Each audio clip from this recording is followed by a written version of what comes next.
Hello future officers, welcome back to our channel. आज हम जमीन पर नहीं बल्कि पानी के नीचे चलेंगे। We are embarking on an expedition to explore the ocean relief features.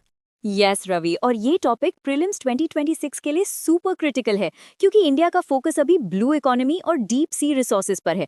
आपने सुना होगा कि रिसेंटली इंडिया ने कार्लसबर्ग रिज के लिए एक्सप्लोरेशन कॉन्ट्रैक्ट साइन किया है। एग्जैक्टली। फरवरी 2025 में मत्स्य 6000 की न्यूज़ भी आई थी। इसलिए अगर आपको ओशन फ्लोर का ज्योग्राफी नहीं पता तो करंट अफेयर्स समझना इम्पॉसिबल है। सही कहा। The ocean floor is not a flat boring bowl. It has mountains, trenches and plains just like land. तो चलो लेट्स डाइव डीप। सबसे पहले हम शुरू करते हैं कोस्ट से। जब आप बीच से पानी में वॉक करते हो तो ग्राउंड जेंटली स्लोप करता है। This submerged edge of the continent is called the continental shelf. ध्यान रखिए, टेक्निकली आप अभी भी कॉन्टिनेंट पर ही खड़े हैं। इसका ग्रेडियंट बहुत कम होता है, एवरेज 1 डिग्री और इवन लेस। इसकी विड्थ वेरी करती है। फॉर एग्जांपल चिले के कोस्ट पर ये ऑलमोस्ट एब्सेंट है, लेकिन आर्कटिक ओशन में साइबेरियन शेल्फ 1500 किलोमीटर तक वाइड है। और अमू, ये जोन इकोनॉमिकली सबसे इंपॉर्टेंट है। फॉसिल फ्यूल्स, वर्ल्ड का 20% पेट्रोलियम यहीं से आता है। फिशिंग, सनलाइट बॉटम तक पहुंचती है जो प्लैंकटन ग्रोथ के लिए बेस्ट है, जैसे ग्रैंड बैंक्स में होता है। स्पीकिंग ऑफ रिसोर्सेज, यहाँ एक मेजर अपडेट नोट करो। अगस्त 2025 में गवर्नमेंट ने offshore area atomic minerals concession rules notify किए हैं। इसका मतलब अब इंडिया के कॉन्टिनेंटल शेल्फ पर यूरेनियम और थोरियम जैसे एटॉमिक मिनरल्स की माइनिंग रेगुलेट होगी। सो शेल्फ सिर्फ फिशिंग के लिए नहीं, अब स्ट्रेटेजिक मिनरल्स के लिए भी क्रूशल है। एब्सोल्युटली। और अक्टूबर 2025 में नीति आयोग ने डीप सी फिशरीज के लिए रोड मैप रिलीज किया है। उन्होंने कहा है कि हमें कॉन्टिनेंटल शेल्फ से आगे बढ़कर एक्सक्लूसिव इकोनॉमिक जोन के डीप वाटर्स बियॉन्ड 200 मीटर्स में रिसोर्सेज एक्सप्लोर करने चाहिए। अब थोड़ा संभल के चलिए। शेल्फ के एंड पर आता है शेल्फ ब्रेक, और वहां से जमीन सडनली ड्रॉप होती है। This is the continental slope. यहाँ ग्रेडियंट स्टीप हो जाता है 2 to 5 degrees. Depth rapidly 200 metres से 3000 मीटर्स तक चली जाती है। लेकिन यहाँ सबसे इंटरेस्टिंग फीचर है सबमरीन कैनियंस। ये डीप वैलीज होती हैं जो अक्सर बड़ी रिवर्स के माउथ के सामने बनती हैं।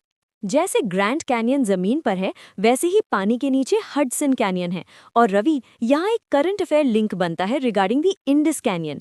जून 2025 में अरेबियन सी में एक स्टडी पब्लिश हुई थी। साइंटिस्ट्स ने कंफर्म किया कि इंडस रिवर का sedimentation load directly deep sea में इंडस अबिसिल कोन बनाता है। ये दिखाता है कि कैसे कॉन्टिनेंटल इरोजन और डीप सी डेपोजिशन कनेक्टेड हैं।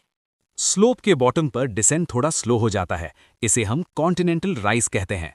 बेसिकली स्लोप से जो सेडिमेंट स्लाइड होकर नीचे गिरते हैं वो यहाँ पाइलअप हो जाते हैं। Now welcome to the vast silent darkness, the abyssal plains. ये planet के सबसे flattest areas है। ये फ्लैट इसलिए हैं क्योंकि मिलियंस ऑफ ईयर्स के सेडिमेंट्स, क्ले और ऊज ने नीचे की इरेगुलर टोपोग्राफी को कवर कर दिया है। लेकिन ये एरिया खाली नहीं है। It is a treasure chest. यहाँ मिलते हैं पॉलीमेटालिक नोड्यूल्स, मतलब मैंगनीज नोड्यूल्स। करेक्ट। और यहाँ आता है सबसे बड़ा अपडेट। फरवरी 2025 में डीप ओशन मिशन के अंडर मत्स्य 6000 सबमर्सिबल की अपडेट्स आई थी। India is developing this vehicle to go 6000 meters deep in the central Indian ocean basin, mainly to explore these polymetallic nodules. Abyssal plain के बाद सडनली एक massive mountain chain rise करती है, the mid oceanic ridge. ये दुनिया का longest mountain system है जो पानी के नीचे है। ये डाइवर्जेंट प्लेट बाउंड्रीज पर बनते हैं। Plates move apart, magma rises and new crust create होती है, जिसे हम सी फ्लोर स्प्रेडिंग कहते हैं। यहाँ वॉल्केनिक एक्टिविटी बहुत हाई होती है।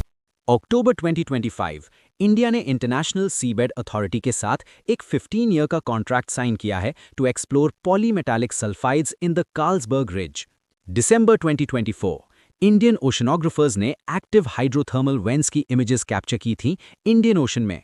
ये वेंट्स लाइफ और मिनरल्स के लिए की साइट्स हैं।